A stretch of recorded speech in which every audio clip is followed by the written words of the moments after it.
जय हिंद दोस्तों, स्वागत है आपका हमारे यूट्यूब चैनल गवर्नमेंट किंग पर। आज की स्टेशन राजस्थान पत्रिका लगभग 100 शब्द प्रति मिनट। टॉपिक एक नई शुरुआत, दिनांक 9 जून।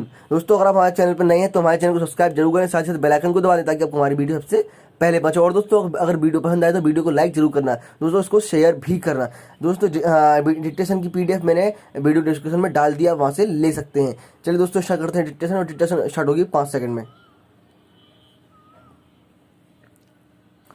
रेडी। कोरोना संकट के चलते ही सही, चुनाव सुधारों की तरफ देश एक कदम बढ़ा तो सही। गृह मंत्री अमित शाह ने 2 दिन पूर्व पहली वर्चुअल रैली का आगाज बिहार से किया। दिल्ली में भाजपा मुख्यालय के शाह ने बिहार में पार्टी के लाखों कार्यकर्ताओं से चुनावी तैयारियों में जुटने का आग्रह किया। अपनी सरकार की उपलब्धियों का जिक्र किया तो प्रदेश के सियासी दलों को भी निशाना पर लिया।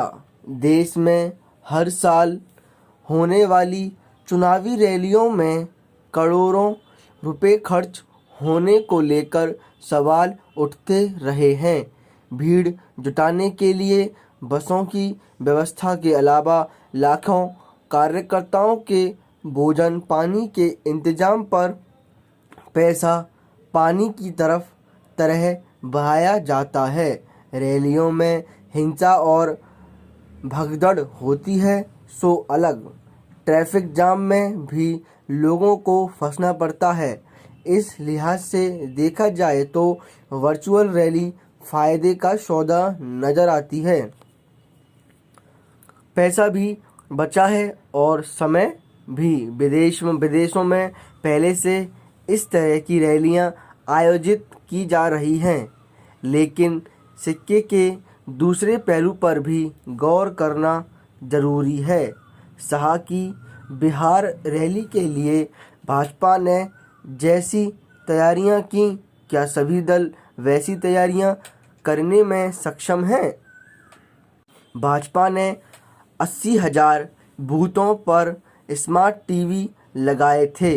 भाजपा और कांग्रेस जैसी बड़ी सुविधा संपन्न पार्टियों के लिए ऐसी रैली का आयोजन सरल हो सकता है, लेकिन जो दल तकनीकी रूप से सक्षम नहीं हैं उनके लिए ऐसी व्यवस्था कर पाना आसान नहीं।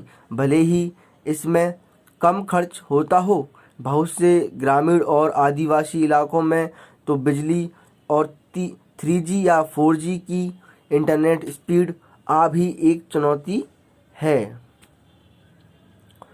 ऐसे में एक नई पहल का स्वागत करते हुए चुनाव आयोग को सुनिश्चित करना होगा कि सभी दलों को समान अवसर कैसे मिल सकें। विराम पहला। चुनाव सुधारों को लेकर देश में लंबे समय से बहस चल रही है। ऐसे में वर्चुअल रैली के लाभ हानि के बारे में विस्तार से बहस की गुंजाइश है। सरकारों के साथ चुनाव आयोग को भी इस विषय में नई पहल के लिए आगे आना चाहिए। सोशल मीडिया के जरिए होने वाले प्रचार के तौर तरीकों पर गंभीरता से विचार हो। दलों से उनके सुझाव लेने चाहिए। विशेषज्ञों की टीम बनाकर विस्तृत रूपरेखा बनाने की दिशा में सकारात्मक पहल होनी चाहिए। ध्यान दें, ये रखना होगा कि कम साधन वाले दल भी चुनावी समर में पीछे ना रह जाएं। लोकतंत्र में सभी को अपनी बात रखने का पूरा अवसर मिलना चाहिए। चुनाव लड़ने के लिए सरकार की तरफ से धन मुहैया कराया जाने की मांग लंबे समय से उठती आ रही है। ऐसी रैलियों के लिए सरकारी स्तर पर क्या व्यवस्था की जा सकती है, इसका मूल्यांकन भी किया जाना चाहिए। कोरोना काल के चलते वर्चुअल रैली की शुरुआत को अंजाम तक पहुंचाने में आने वाली समस्याओं के समाधान की दिशा में खुले मन से मंथन किया जाए तो चुनाव चुनावी दल की तस्वीर बदल सकती है, लेकिन ज़रूरत इस पहल को राजनीति से ऊपर रखने की है। आज जो दल सत्ता में है, कल वे विपक्ष में भी बैठ सकते हैं, इसलिए कोई भी पारदर्शी नीति बनाई जाए, समय बेशक लग जाए, लेकिन उसमें खामियों की गुंजाइश ना रहने पाए। विराम।